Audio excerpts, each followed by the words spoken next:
Welcome to Women of Valor, week 6. This week, our topic is the story of Rebekah. So the story of Rebekah begins with the end of Sarah.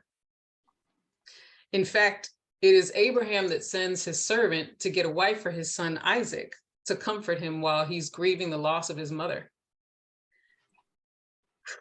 Genesis 24 shows us the instruction and the prayers given to find the woman that God had ordained to continue the promise of Abraham. And it's something so magnificent to see all of these, like we said, these prayers that you don't realize are spoken over you or on your behalf. And so this one says, but you shall go to my country and to my family and take a wife for my son Isaac. This is Abraham this is Abraham talking to his servant. It says, and the servant said to him, perhaps the woman will not be willing to follow me to this land. Must I take your son back to the land from which you came? But Abraham said to him, beware that you do not take my son back there. The Lord God of heaven, who took me from my father's house and from the land of my family, and who spoke to me and swore to me, all of those things, took me, spoke to me, swore to me, right? He says, to your descendants, I give this land. He will send his angel before you, and you shall take a wife for my son from there. And if the woman is not willing to follow you, then you will be released from this oath. Only do not take my son back there. So the servant put his hand under the thigh of Abraham, which is customary to, now we shake hands, right? Mm-hmm. He said, and swore to him concerning this matter. And that's Genesis 24, verses 4-9. So Rebekah, this was a woman that God's angel was going to take this servant directly to. In other words, his steps were ordered to find her. Notice there's a condition of release. She had a choice in the matter. God's promises are available to you, but not forced upon you. There's a lot of discussion as to whether or not God has already made his decision or if man has a choice. And the truth is it's both. God does make his decision about you, but that doesn't remove the choice that he gives man from free will. So the servant's steps were ordered to Rebekah, but she still had a choice, a condition of release. So that was the first prayer, that God's angel go before this servant to find this woman that God had set apart for his son Isaac. And so then in Genesis 24, verses 12-14, we come upon the second prayer. I'll give you a second to get there. And of course, I'm reading from the Genesis 24, verses 12-14.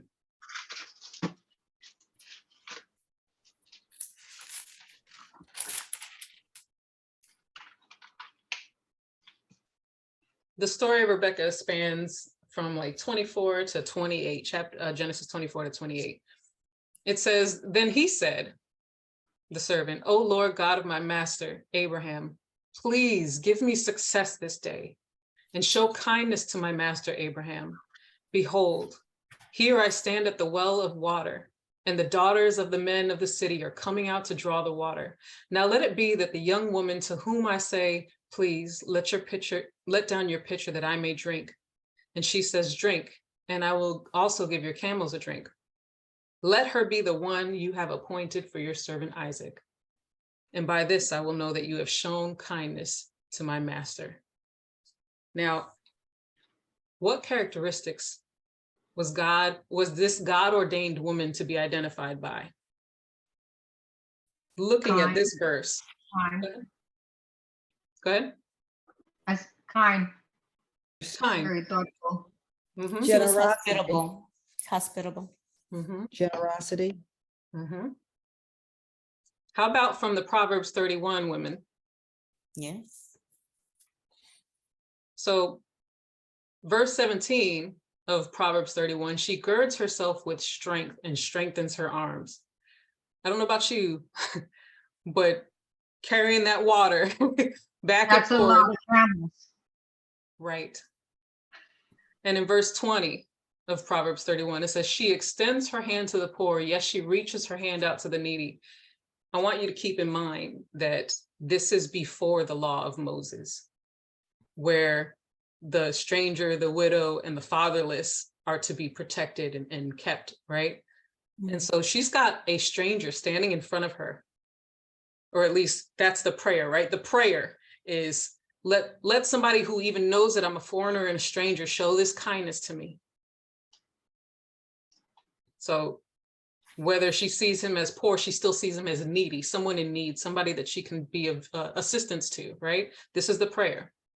And in Proverbs 31, verse 26, it says, she opens her mouth with wisdom, and on her tongue is the law of kindness. A kind response to his request, right? She would have been justified in refusing this man that she didn't know. This is again before the law of Moses. So Rebekah showed a stranger and a foreigner kindness. Now, keep in mind that camels can drink up to 20 gallons at a time. He had 10 camels. He had 10 of them, exactly. So in this one act, she shows her kindness, her strength, and her willingness to extend herself to the needy. How many trips is that, 20 gallons for 10 camels, and then on top of that, Abraham's servant. So it wasn't just that Rebekah was at the right place at the right time, because the angel was bringing Abraham's servant directly to her, right? But let's examine truly the first glimpse of Rebekah's character. She was doing the normal duties of the women that day. The servant was at a normal meeting place, no different than any other place she had been before. I cannot stress this enough. God prepares us to receive our blessing and to enter into a promise with what we have been training to do all of our lives. Let me caveat this with a little bit. If you've battled with sin your whole life and operating in sin, this is not what I'm talking about. I remember a youth pastor of mine saying to me something that I thought was completely confusing when I first heard it. He said, if only I can convince the addicts of the street to preach the gospel. And he went on to say, these people are dedicated and in love with their addictions, even to the point of death. I want you all to be so in love with your connection to God that it allows you to look at death and laugh, saying, I would rather suffer death than be separated from God. God uses your testimony and what you have been somehow preparing for to set you up for what you are supposed to be and where he is trying to take you. You don't have to go somewhere special. You don't have to do something different. How many times has she come to this well before? It was the custom. Not only was this the custom, but she was well versed in this well. A first time or a new young lady who was fetching water is not going to offer a stranger to water his camels, all 10 of them. She wouldn't have the strength to do that. I just finished reading just like 15 minutes before we came. She was like 15 years old. I know that there is a timeline somewhere around 50, possibly around 20, right? Somewhere between that age. Well, they put younger, but they excluded. But he was 20 years older than her. So Well, exactly. it says that when he married her, they were 40. Exactly. And he was 40. He was 40. He was 20 years older than her. So that's where some of the genealogies don't lend themselves to females. So we always have how old the man was, right? We know that at that time it was, that's what was done. It's normal there, right? For that time period. But I want to remind you that she was completely willing and free to choose this whole time. In verse 58 and 58, it says, will you go with this man? Right? And she said, yes, I will go. So at verse 58, actually in verse 60, this is the third prayer that has been spoken over Rebekah. And it's in line with the promise God made to Abraham. Verse 60 says, "Our sister, may you become the mother of thousands of 10,000s, and may your descendants possess the gates of those who hate them." So we've had Abraham pray over her. We've had the servant pray for her, and we've had her brother pray for her. Yeah. And so they go on this journey, which is by no way close. We're talking, I think it was like 450 miles on a camel with a stranger to go meet some man you've never met. You have no idea what this man looks like. You're told he's a relative. But this is all an act of obedience. She stepped out in faith. They were also moved that everything that had happened was an act of God. And so when God is moving in your life, what might seem impossible and unusual, don't be afraid. 450, go ahead. She stands out because where she was living, there was a lot of idolatry, but yet she was faithful to her ancestors, so to their customs and stuff. So she was, it says she was rare. She was reared, faithful, loving, strong, hospitable, God-loving woman, a woman wholly suited and trained to become the matriarch of Israel. Most importantly, she lived in a land surrounded by idolatry, yet steadfast, remained faithful to God. That includes her brother Laban. Because, some chapters later, when her son goes there to find a wife, right? Rachel and Leah. Remember when they finally escape Laban, Rachel steals her father's idols, steals Laban's idols. Yeah. So he too worshiped idols. So yeah, very good point. So as they go on their journey, she meets Isaac, they fall in love and get married, right? That's the short version. And it says she immediately brought him comfort during the time that he was mourning his mother. That's that peacemaker, right? She could have been like, well, this is new to me. I don't really know you. I don't know this land. But she, like, on so many levels and so many layers, brings to life this Proverbs 31 woman. So this is the third time we hear about a chosen wife being barren. God opened up Sarah's womb after 90 years, right?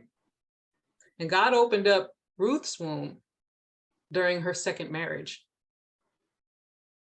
She was married to Naomi's son for 10 years, if you remember, without a child. And yet when she was with Boaz, God opened her womb and she conceived. But if you go to chapter 25, verse 21, it says there's another prayer on Rebekah's behalf. This is what, the fourth prayer for her so far? And it's Isaac pleading with the Lord for his wife. Yeah. Because she was barren, and the Lord granted his plea.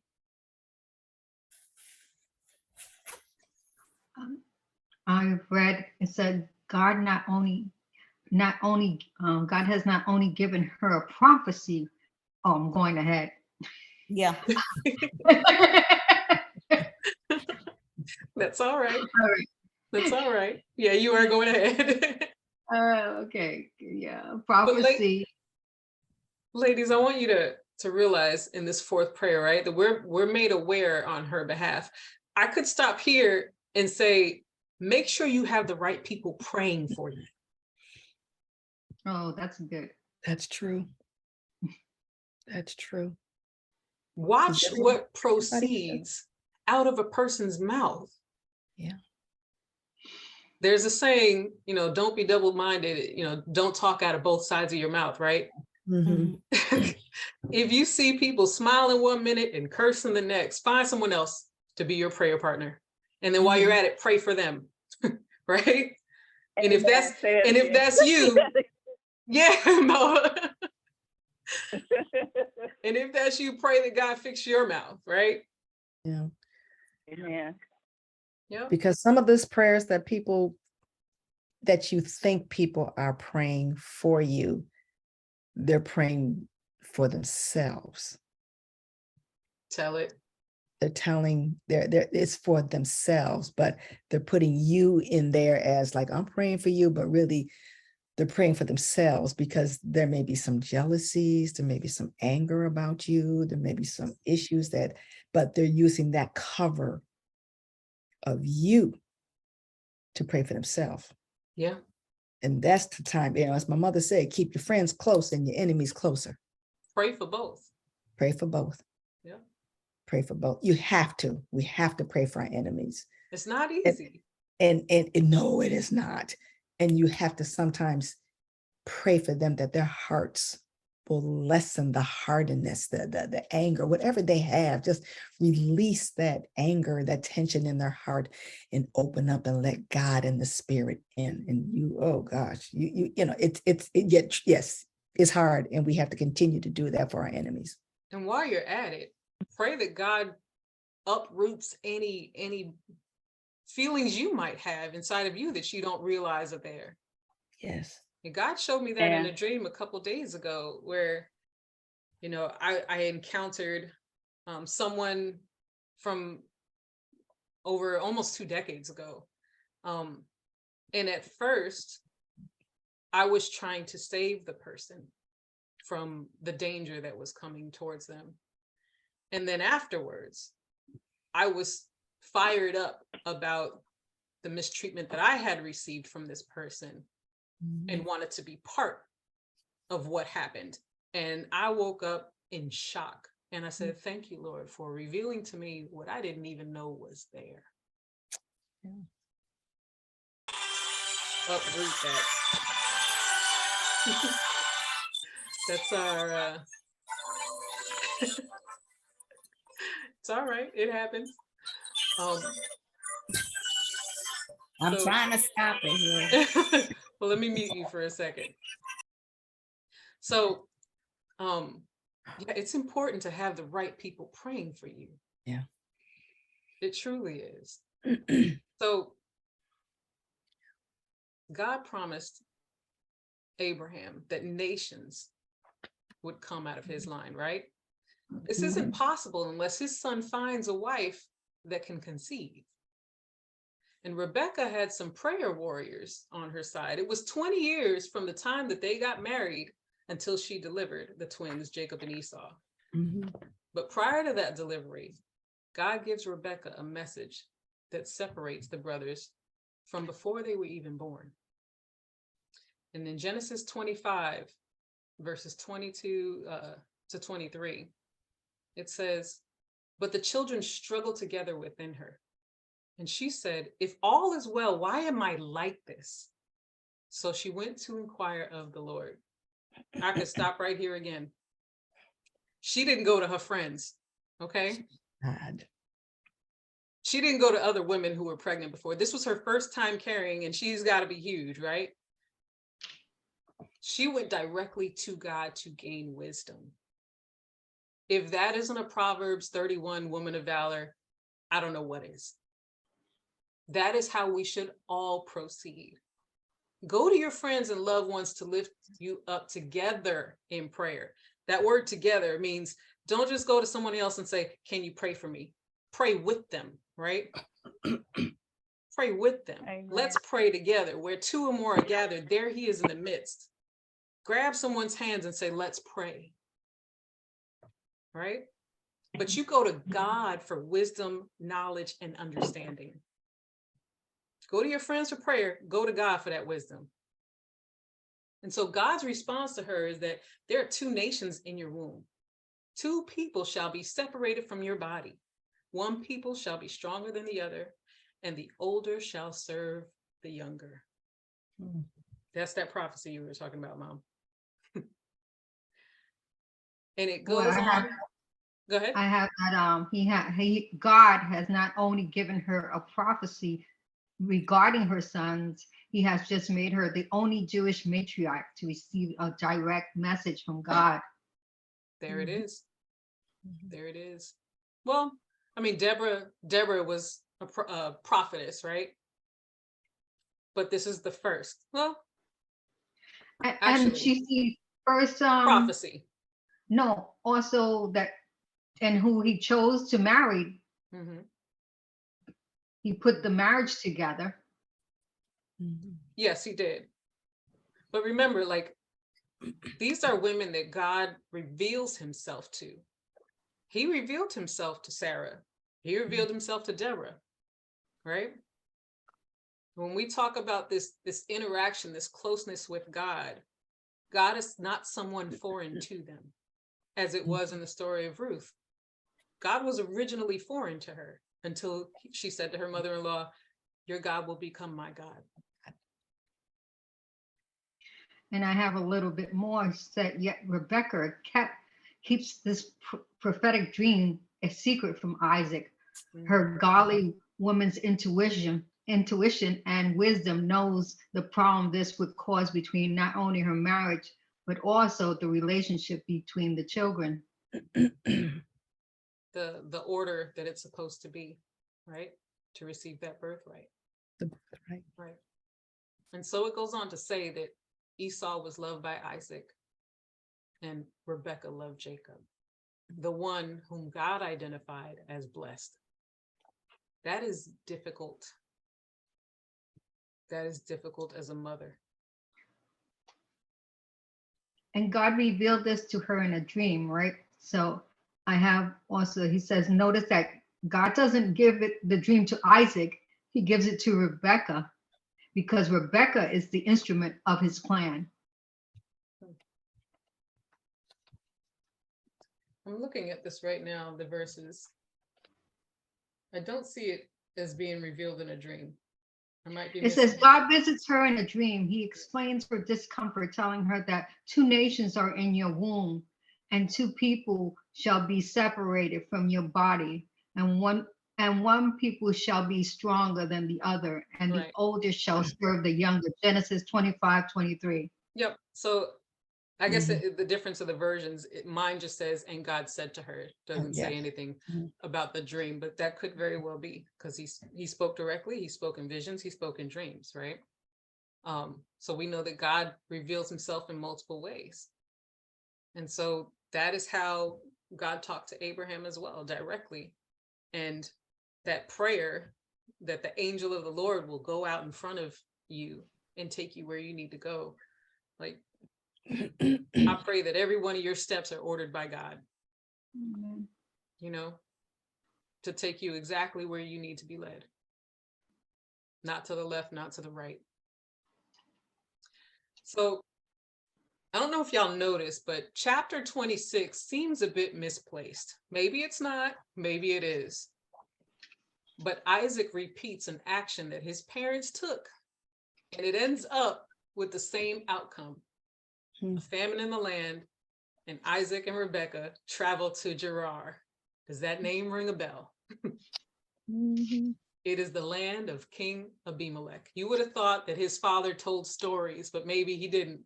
Maybe he did, because he uses the same exact words, right? Men inquired about his wife, and he says, she's my sister. Must have told him the story. Right. Right. Oh, you're This muted, Lucy. happened to me and your mother, and this is what happened. Lucy, you're muted. There you go. Yeah, but you know what? He could have been embarrassed at having not trusted God and had to say the lie. So maybe he just wasn't going to tell the kids the story. Remember? The He was shamed. He The was family shamed. secret. Yes. It was like he was shamed before the people because of what happened, that he lied. He did lie. And think about it. God told him this is the land that is going to be yours. He said, don't go down to Egypt, go over here. So No, he there had to was go. no instruction to lie about your wife. God But does he not was, speak lies. but he was afraid that because she was so beautiful that they would kill him and take the wife. Ladies, That's why. stop being so beautiful. You get your Well, husband you in trouble. can't. That's what that is. You can't. You can't be stop being beautiful, but he was afraid that because of her beauty, he would be killed and they would take her. Just like his mother and father. Looking out for his safety, right? His safety. His safety, not hers, his. Yep. But what happens? Abimelech goes to a window one day and sees Isaac and Rebekah being intimate. And he summons him. And it's at this point, I think Abimelech might have a flashback. First of all, how old is Abimelech, right? How old is Abimelech?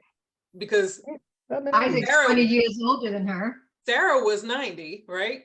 Isaac is at least 40 in this point. So this is Oh, they at least said 40 No, years he's later. older than Oh, 40 they said because 60. They said Be- 60. Mhm. you know why? Because remember now 20 years have passed. Yeah, Is since she can't have a baby. Rebecca is not having a baby. So That's now why- add 20. that's why I think this chapter might be a little misplaced. Because I'm like, is this really after she had the twins? Yeah, it had to be. Because at the end of chapter 25, that's when the birthright was sold. Right. So 60 years later, King Abimelech still looking at other people's wives, right? Dirty old man. There we go. So I mean, he said we could have been cursed if someone lain with her, right? I think at that, like I said, I think at that point he remembered the vision that he was given when it came to Sarah. So the king issues a decree. Anyone who touches Rebekah that isn't her husband will be put to death. Mhm. So it is phenomenal how this story is almost like you talk about generational curses, right? And things that are cyclical, right? Mhm. Sometimes you got to break that cycle. And you definitely got to over break here- any generational Jen. curse. Jen, I was looking at the commentary and it says Abimelech, probably a Philistine dynastic title, with this being a different king from the one who met Abraham. I've See read note several 3. other commentaries that say that this is the same Abimelech. The same one, and this Mhm. one says that it's probably a different king, being And a we- different king. We might not ever know, but we know that the same thing happened to both of them, right? Or At the maybe it's same his place. son, and he's going the same tradition. No. Right. Yeah, Right. the same way, the route. He went Got the it. same route. Well, don't forget they lived long lives back in that time. Mhm. You know, so it most likely it was the same man. Yep. I Because think these Abraham people lived. Well, Abraham lived Abraham died. 175 years. Right. So Abraham passed away and Isaac is only 60. Not yet. Was it right at this point? I think it might have been right at this chapter. Yes. Right during chapter 25. Because remember, Abraham took another wife after Sarah died. And he had, I think, 6 other sons with his new wife. And so, yes, this is after Abraham. That's right. He took another wife and she bore him 1, 2, 3, 4, 5, 6. 6 sons. Yep. Six more children. And then, but he left everything he owned to Isaac. To Isaac. Yep. Yep. And it said he lived to be 175 years. 175. So you forgot. So they're probably all those people are still the same. And So it could have been the same king. If Abraham is living that many years at that point. Do you think maybe God only gave favor to, his people in this sense and not the Philistines? Why would he give, long life to a Philistine? Well, I've seen a lot of people that we don't feel as deserving Mhm. live a lot longer that we feel than other people we feel should have been This given is more years. us. We're Right. talking God here. Right. So I don't think that's valid. No? I don't, but I don't know. So I would have to do some research on that. we don't have the genealogy of the Philistines saying, and this person lived this many years and that many years, and this person begot that person. So that's nothing I can verify, or at least not at this time.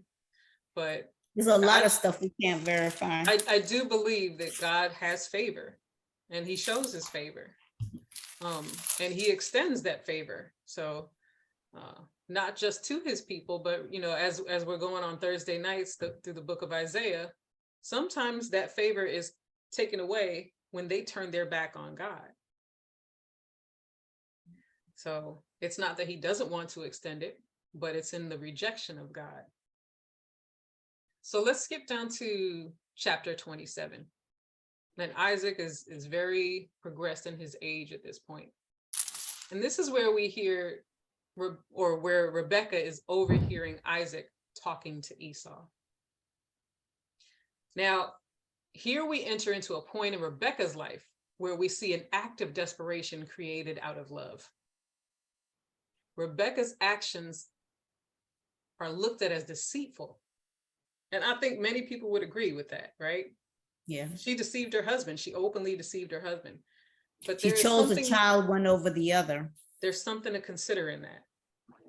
What she did was in line with the blessing God gave during her pregnancy. Prophecy. The prophecy. And something that Esau kept in motion one day after hunting and being famished. Esau, the firstborn, gave up his birthright for a morsel of food. Who does that sound like? Adam. Adam. Adam. Very good. Oh. Very good. Adam. Oh. What was Adam's birthright? Take To inherit dominion over everything. To inherit the earth. To walk with God uninterrupted. To not see death, but for a morsel of food, lost That his apple. life. That apple. Yeah. Well, let me ask you this. Let me ask you this. He says here, look at me, I am about to die, Esau said. What good is the birthright to me? Why would he say I'm about to die? Die famished because he was so hungry? Was that it? Yeah, they said he had just come in from hunting, for being out for a period of time. Right. It So he also was goes famished. on to say that he was a very skilled hunter, that he was good at what he did. It also goes on to say that this family was extremely wealthy, to the point where moms is able to go out and get some meat from right outside and cook it up. He did not have to go looking for food. It was right there. Right. So there's some discussion, because Esau despised his birthright. And what was his birthright? It was the first blessing of his father. And his father was a man of faith. It wasn't just about wealth. You see that actually with him anyway, because when Abraham died, he left everything to Isaac. Well, there was some stuff that was given to Ishmael. Gifts. The one by Hagar. There was gifts given to his other sons, but everything else was given to Isaac.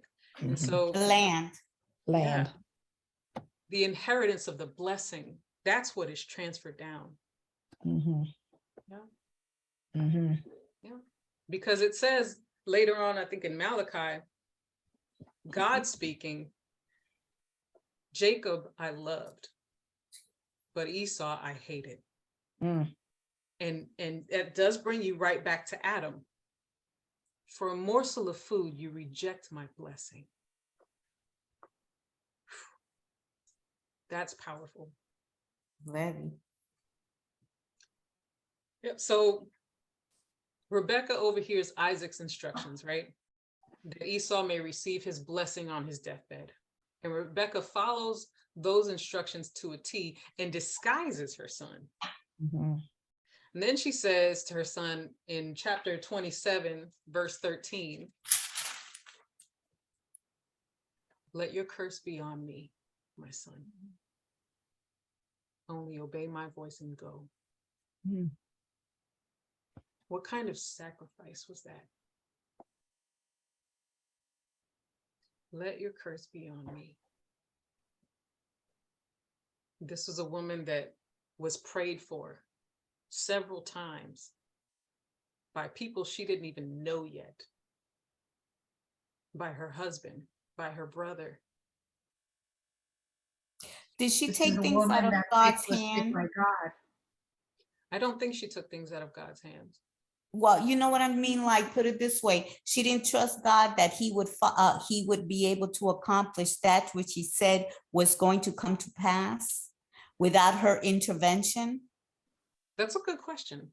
But this was a prophecy that was given to her that she was a part of either way. She did the prophecy, and I'm glad you brought that up earlier. The prophecy was not given to her husband. I know. It was given to her Mhm. for the exact reason that you spoke of, right? Because Jacob came out clutching the heel of his brother, as if to say, you will not be free from my grasp, right? First of all, that's got to be painful to deliver one right after the other, so much that they're attached, right? But from the very beginning, the younger son had the older son in his hands. And so Isaac was getting ready to give this blessing to Esau. And this is where Rebekah stepped in. Did Isaac know about Rebekah's prophecy, No, or is that something she kept to herself? she kept it to herself. Or at least we don't have any verbiage to say otherwise. Okay. Yeah. Yeah. That seems odd not to share it. It does seem odd. But I imagine that, as she's going through her pregnancy, saying, wow, the second one is going to, be stronger, or, in charge of the first one. And then when you see them being born, and automatically they're not identical twins, because one comes out hairy and red and the other one comes out smooth, right? So they are very distinctive in every way. One liked to stay at home. It says, be close to the land, be close to the house. And the other one liked to go out and hunt wild game. There was no need for him to be a skilled hunter because they owned many cattle, right? But he was very strong, very skilled, an outdoorsy kind of man. And Rachel kept Jacob close.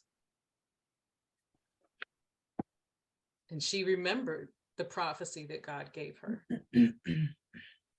And maybe that's where she felt, now's my time to be part of this. Not just in delivering them, but in delivering him to his father.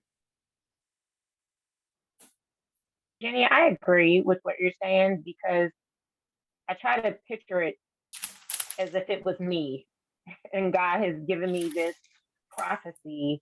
And if you look at those times, the blessing or the inheritance goes to the first son, the eldest son. So can you imagine the trouble that would have caused if she would have shared what God shared with her at that time? Woman, who are you? You're wrong. That's not right. How is the second born going to be, the one that gets the inheritance? So I think it probably would have caused so much controversy. And it's like God had an appointed time for it to come to pass, because we know what he prophesies or promises will come to pass. We just don't know when all the time or how. So just going back to what you said about being deceitful, it may seem like she was being deceitful, but really she was doing what needed to be done, because the vision or the prophecy wasn't given to her husband. But he didn't know. He was just doing what was customary to bless his, eldest son. Now let's put another twist But in that this. was, Go ahead, as Aaliyah. I said, that's the thing that gets me though. By not telling your partner of these things, you ran the risk of the blessing being given to the wrong person. And because you didn't speak with your husband, now you had to go through deception. It doesn't specify if like that is like customary of the times, but also a lot of things that were customary for the times for people to go out and then worship false idols and then just do whatever they want and be sinful. Isaac was not a part of. Isaac was loyal to the Lord. So I don't know. It's like something that I'm thinking about. Like, was she really concerned about her husband being like, yeah, I know what the Lord said, but this is what I want? Because that doesn't kind of tie in line with the way that he's been before. So it would have come from left field if he were to do that. So that's a very good point. But here's that twist. Who was really being deceptive? Because Esau sold his birthright. It no longer belonged to him. So going in there without telling his dad, I sold it, it belongs to my brother Jacob, he was also being deceptive. Because he It's wanted like, that blessing. He knew that if he had sold that birthright, the blessing would also go. So he figured, if I don't say anything, I'll still get the blessing, and I'll still get all of this. well, it's almost like Esau set that in motion, right? Yeah. I sold my birthright, and so this chain of events that happens, if he didn't sell his birthright, I feel like Rebekah would have been part or more towards stealing this, right? Towards this deception. But it belonged to Jacob at that point. It actually belonged to it before, when God said this second son is the one that is going to be blessed. And so it is really hard to not look at Rebekah as a villain in this part of the story. But what we have is still her obedience to God and making sure that that second son received that blessing, and her willingness to be cursed through it, should that be what happens. And Esau was already married to married Several right? wives. Two Yes, women, several couple of wives. women, several women. and And they gave grief. Rebekah didn't like the wives. They gave grief Because to they were Isaac and Rebekah. foreigners. Mhm. They were Yeah, they were foreigners. Hittites. What were they? Hittites. They were foreign. Yes, the Hittite women. So yeah, all of these things were happening here, and it really does call into question, like, when we look at everything that we just learned about Rebekah, and how not only she was strong, she was patient, she was kind, she was willing to lend herself to a stranger in their time of need, right? Willing to go to where God has taken her, even in this moment, willing to go the distance to where God said she should be, right? It's easy to say, look at what she did, this tarnishes who she is. But I don't think it does. I think it shows her love. I think it shows her desperation.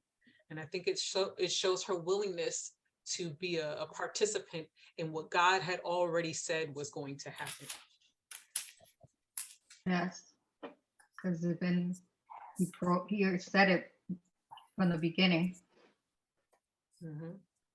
Oh wow, just to it not put it all on her. I was looking at her son sideways too. His name is If Trickster. I know that's remember we talked about it. I bring it up every time. Yeah, And I'm last like, week "Can I you be said it. honest, or should I Mhm. lie? Jacob got away with it, and look, Mhm. he got a birthright out of it.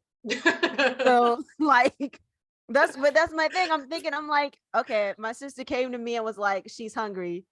Do I tell her, hey, I'll feed you, but only if you give me this of great value? Like I don't know, the whole, I don't know, the it was a setup from the beginning. It was a setup from the You're beginning. right, but who I was set up? It was in God setting it up. It favor, was God setting it up. but it was a setup. There it is. Because that's what It I was, sit there and I think, and I'm like, I don't Because know you if I gotta would do that. remember, it was God setting it up, but also everyone knows, like just like Pharaoh, and God knew his heart. God said, and God hardened his heart, but it wasn't Right. God that was hardened. It's that their character, how they react when you're into a test or something. That's what happens. I love throwing a little bit in here at a time for you guys. So I'm gonna throw one more thing in there, okay? Rebekah was where she needed to be at the right time, at the right place to overhear the conversation. Right? She could have been anywhere else. Mm-hmm. But just like, and I don't think that's by mistake. I don't think Mhm. that's by mistake. I design. I know I try to think out of the box with this, but I mean, even with all of this, what we're saying, it was ordained by God. So whether it happened this way, it was going to happen some other way. You know, we're just seeing how it played out, but it was ordained by God. So since it was yes, ordained, he cannot lie. His words will come to pass. You know, so that was the opportunity, of course, when she heard it, like, oh, he's getting ready to give the blessing. I remember what thus said the Lord. So this is what we need to do. So it was going to come to pass regardless. And then this is a little off, but it's just funny because what you all were bringing up, and I was just reading it, and my eyes stuck on when you talked about Esau taking 2 wives. The fact that it says they were a source of grief for Isaac and Rebekah, I just said, "Oh dear Lord, please don't let my children marry and there may be a source of grief." Exactly. Please, Lord Jesus, no. Exactly. Man. So yeah, yeah, Yeah. that's kind of deep. A source of grief, death for them, a source of grief. They were like grief, like these, like were they some troublemakers or what? Beyond Some sorrow. Hellraisers here. A point of Right. mourning, right? Right. Exactly. So let's look at this, right? Because Rachel, I have Rachel in front of my face for some reason. Rebekah has, in many times during this story, like I said, been at the right place at the right time, doing what she was supposed to do and being obedient to God, right? For her to be at that well, whether it was 15 or 20 or somewhere in between, at the time where God said, okay, now go, because she was the first one that the servant saw, right? During the time where usually all the women come out. She wasn't slacking off or being lazy. She was doing her part. She was doing her part for her family, for her household. You know, we come to find it's her mom, and her brother. So her mom could have been going out to get that water, right? Because usually it's the women that come out to draw water, not the men. And maybe her mom was in, you know, whatever condition, we don't know, but she went out to go get this water. She also had maidservants, right? Because when she is taken back to meet her husband, it says, and here's your handmaiden, right? So again, you have Rebekah, her mom, her handmaidens, and her brother. She was drawing water for all of them. So this character that we have of Rebekah, continually seeking God, listening to his voice, obeying what he says. I love it. Like when her and her husband plead to God directly for what they need, an answer, a resolve. You don't see them going to other people. That's how we get wisdom and knowledge and understanding, by going directly to the source. And these are the characteristics that I want to draw from Rebekah's life. Now, I want to bring it back just a minute, because someone asked me a very important question last week. They said, the Bible is filled with so much pain and sin and destruction. Why is that stuff even in there? That there's murder and rape and atrocities. Why is that in there? And my response was, because it's true. It's in there because it's true. And God does not hide the truth from us. And when we see the truth, the fullness of these characters, these ancestors, people in our history, not one of them was perfect. Redemption. Exactly. So we can have hope when we think we're the lowest, or right. You know, it's also a reminder to all of us that like the Holocaust, if we don't know about it, we're in danger of repeating it. So God is showing us what took place and how his children, he wasn't even hiding his children, you know, saying, these are my favorite kids, they don't do no wrong. He never did that. He put them right out there and says, you know, my children, they turn from me. You know, he's letting everybody know, my children turn away from me. When things are good, they don't want to know my name. Yeah. Well, look in the term of Moses, when they went through the desert for 40 years, and Moses went up into the mountain, and then they began to take off their gold and started building the idols. Some people were like, no, we're gonna stay right here and wait for Moses and pray to God, and the rest of y'all fools can go up there and just, deal with these idols. I mean, Right. they were bowing down to the idols and taking off their gold and just making these idols. And some of them were like, no, we're not going to do that. So you have those, and you have, the haves and the have-nots. You have those that say, I'm through with this. I don't want to believe anymore. I'm tired. And they go do this, and God banished them. It was like, no. These are the people that stayed with me because they believed in me. And you got to have that faith, no matter, as they say, through the good times and the bad times. You got to dig deep sometimes. Yeah, but there was only two that really stayed with him, Caleb and Joshua. Mhm, Out of all those people, the mhm. two were faithful. And those were the ones that God knew were going to be faithful. Yeah. And that's why these stories are important. When we see how Rebekah did something that we would all go, that's clearly an act of deception. You clearly should have told your husband about the prophecy. You shouldn't have disguised your son. You shouldn't have, and we're always quick to point the finger, right? How many times have we tried to do something to protect someone that we love, that we know might be more in a better position to receive what is coming to them, right? Because if God told her, God told her that Jacob will be the one that is blessed, right? So that means that this son is in a better position. So if I am not doing everything in my power for this child that I love, who's already in that better position to receive what he can handle,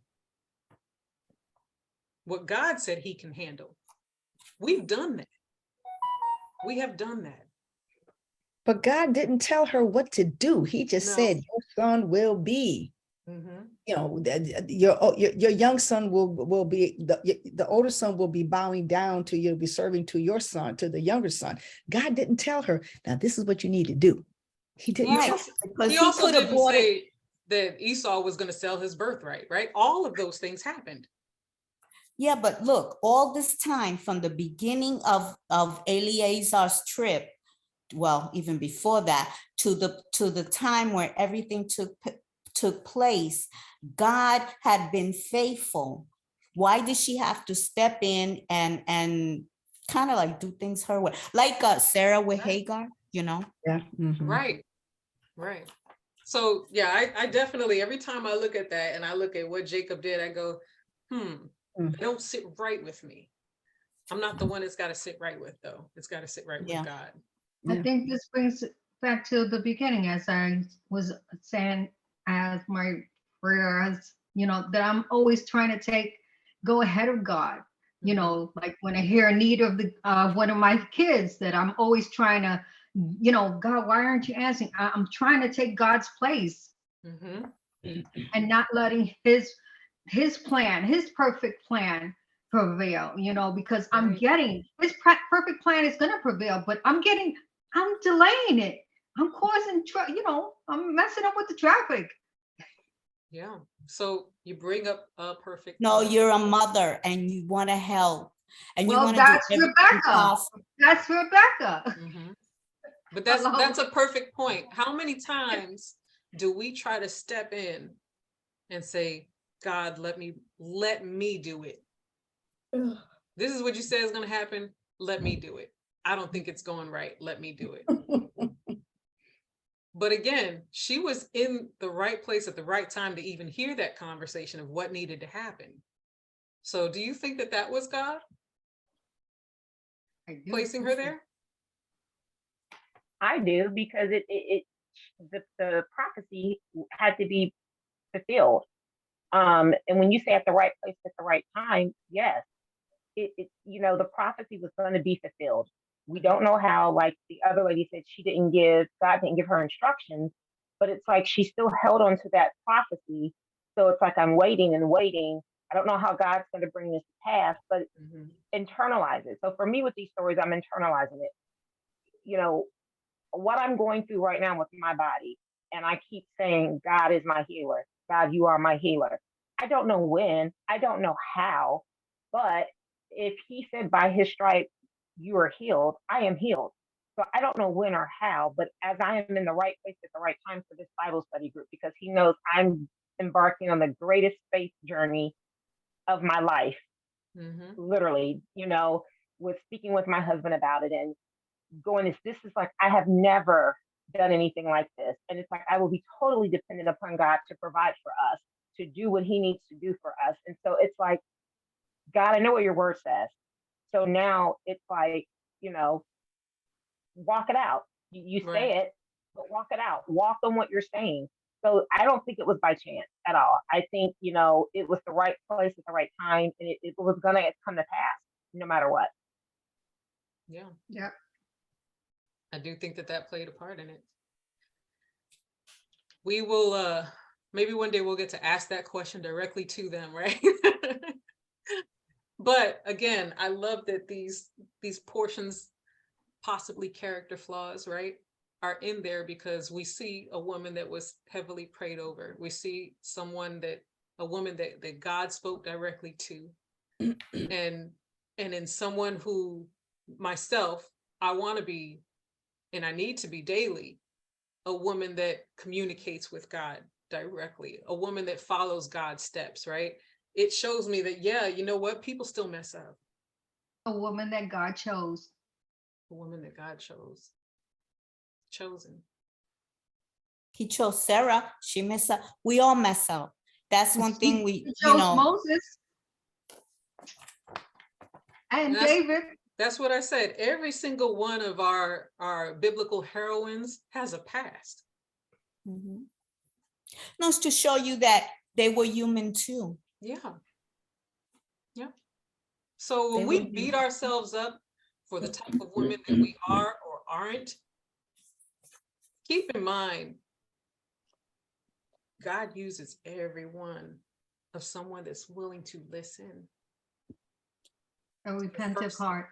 So the first thing that we need to do is clear our ears, right?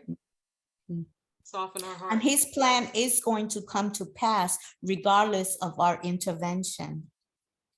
We just might mess it up a little bit, delay it, but his intervention will come to pass. Yeah. Whatever he has a plan to do, he will bring it to pass. Yeah. I don't know how he does it because it says his perfect timing. So even when we mess up, it's still his perfect timing. Yeah. Yeah, exactly. Because he works all of that out because he knows us even before we were born, right? Just like he knew Jacob and Esau before they were born and what they were going to do, right? He still times it perfectly, even knowing that we are going to delay. Yep. Yep. So what do you guys? Because we as human beings, we just want to just jump into it and get it done. Again, lack of patience, lack of faith, lack of saying, God, I'm gonna let you do this, but yeah, we're so impatient that we're saying my will. Yeah. Mm-hmm. And we're not going to take the consequences when it turns out the way we think it's supposed to. And then we're upset because, God, why'd you let this happen? Because God said, order my steps. Yeah. And I will see fit that you will be blessed. But we're not, we're human. We're just, we want it done when we want it, how we want it, where we want it now. Mm-hmm. That is our human nature. Human nature, correct. Because our spiritual nature has patience. So the last thing that we hear about Rebekah is that she sends her son off to escape being murdered by his brother, right? East to Laban. Right. She pretty much, she said, wait a minute, I heard Esau's murderous threats and how mad he is that Jacob came in and deceived his father, because Esau wept over this. He didn't cry when he sold his birthright. It said he was angry about it, but he didn't cry. He despised his birthright. That's what it said. But when he returned back after cooking the food and bringing it to his father, and his father said, who was that came in? What just happened? And he realized what happened.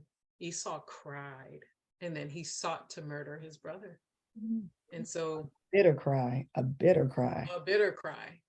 So Rebekah says to Isaac, because of these two thorns in our side, right, from Esau's wives, let's send Jacob to go get a wife from our family, from Padan Aram, right? And so that's where Jacob goes off to meet Laban, her brother, and his two daughters. So the story of Rebekah, again, it teaches me so much about prayer, about having the right people praying for you. Because Laban prayed for her, and it happened. Nations came from her. Her brother Laban prayed for her. And later on, you see that he was worshiping idols. We don't know if he started or if he was worshiping idols at that time where Rebekah was retrieved by the servant, or if it happened afterwards, because this is like 60 years later, right? That Jacob returns back to the family land, and after being married and serving him for so many years for both daughters, that's when the daughters stole Laban's idols. So we know at that point he was worshiping idols. We don't know when that occurred, that he started to do that. So at the time where Rebekah was taken from her family willingly, and where she decided to go, Laban offered her a prayer, and those nations did come from her. And when the servant prayed for her, God went before him and took him exactly to where Rebekah was. And when Abraham prayed for her, she was willing, right? Because he said, I'll release her from that oath if she doesn't go. And when her husband prayed for her, after 20 years of being married and her womb being closed, she conceived. So like we discussed earlier, get you some good prayer partners. Just like last week, when my brother's knees dropped to the ground and I dropped to the ground and I was laying on the floor praying out to God, I reached out to every one of you. Because when we lift our voices up to God, they shake the throne room of heaven. And that is where we are strengthened, and that is where He meets us. So no matter what you're going through, seek your wisdom from God and your prayers from your family and friends. That's what I get out of the story of Rebekah. Mhm. Anything you guys want to share about this story? God uses an imperfection for His perfection. I love it. God uses our imperfection for His perfection. Yep. Where we fall short. Yep. He's still faithful. He is. He didn't take away His promise or His blessing. Because He knows the end from the beginning. He knows Well, what we're going to do. Mm-hmm. His original plan from the garden, it's Mhm. still going to happen. Mm-hmm. It's been delayed, but it's still happening. Mm-hmm. Yep. And if we listen to Him, He will fulfill our needs. Mm-hmm. What was that, Melva? Yes.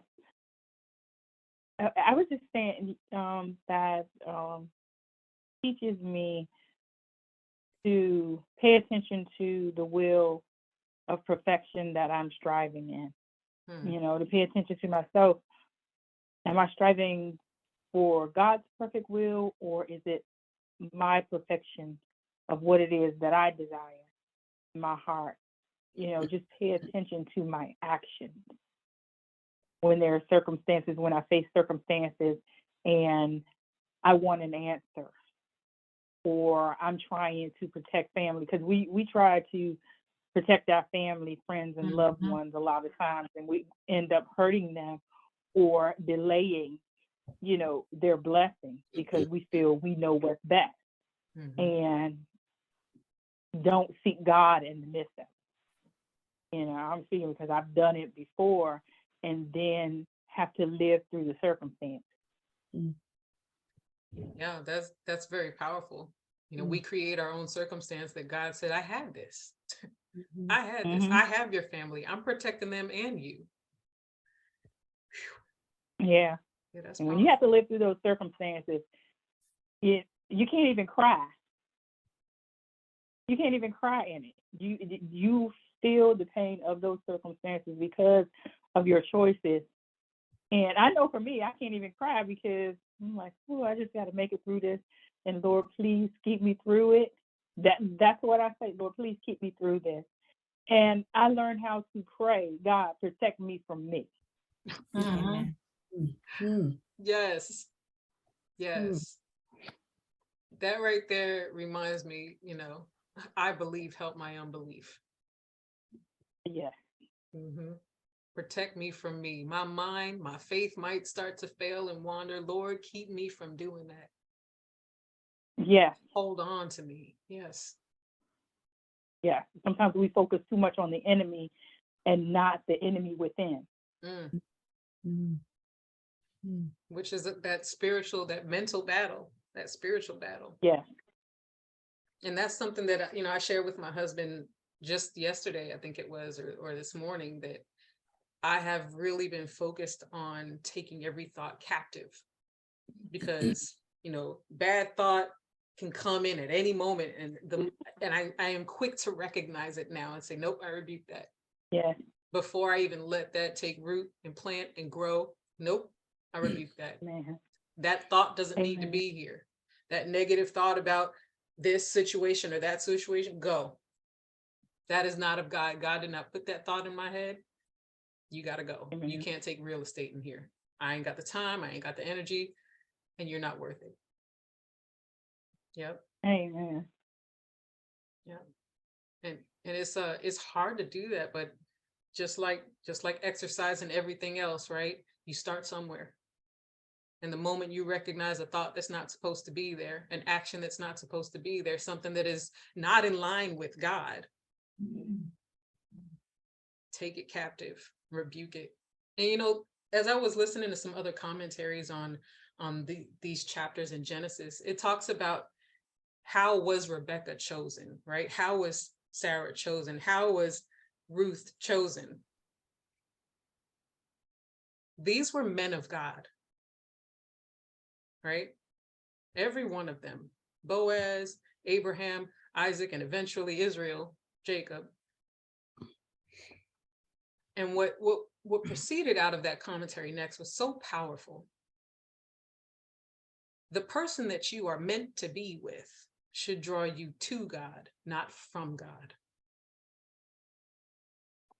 And if your relationship with God is growing by either the company you keep or the spouse or boyfriend that you have, like I said, that the people around you should be increasing your faith, should be increasing your love for God, your knowledge of God, your hunger and thirst to be with God, to be around him, to know more about him.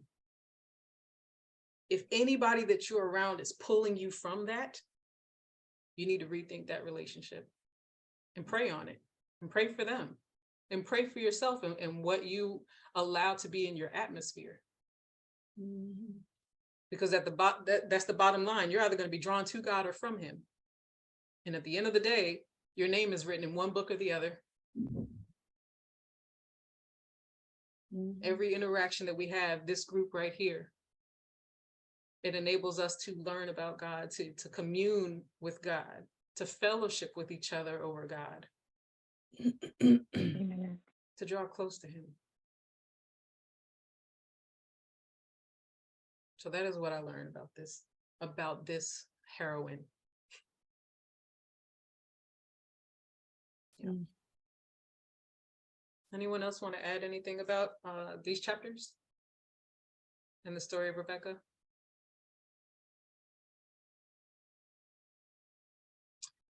All right, so let's close it out now and go into prayer requests.